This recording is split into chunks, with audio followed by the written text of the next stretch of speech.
Tuvojoties apkures sezonai, daudziem iedzīvotājiem aktuāls kļūst malkas sagādes jautājums. Īpaši tad, ja ir nācies vilties piegādātājos, kuri atved slapju vai nepiemērotu kurināmo. Aktuāli tas ir arī pirts īpašniekiem. Pasaulē jau valda nauda.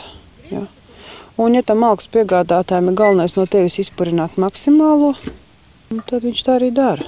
Bet no manis var izpurināt tikai vienreiz. Viņam taisnība ir tikai vienreiz. Otrais viņam taisnība vairs nebūs. Es vienkārši pie viņa neiešu. Turku pirts ciema idejas autorei laba sadarbība izveidojusies ar vietējo uzņēmēju Gunti Jurānu, kurš pēc augstskolas pabeigšanas nolēma atgriezties dzimtajā pusē un nodibināt savu uzņēmumu, ražojot kvēpu neitrālu malku. Tā ir videi un apkures sistēmai draudzīgāka.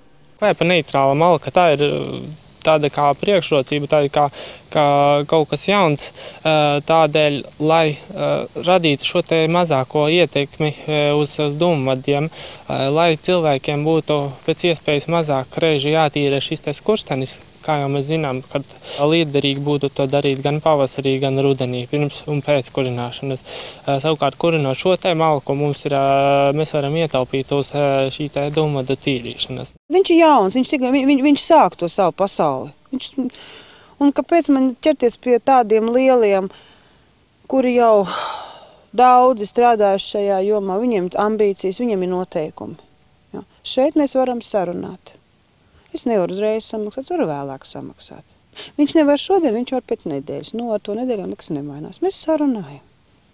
Tas galvenais. Jaunajiem uzņēmējiem ir daudz ideju, kā attīstīt uzņēmumu, lai tas kļūtu konkurētspējīgs un iegūtu iedzīvotāju uzticību. Tā kā viņam ir tuva zaļā domāšana, arī uzņēmuma idejas saskan. Guntis Jurāns demonstrē izgudrotās malkas kastes, kurā ir iekurs, bērza, alkšņa un priedes koka malka.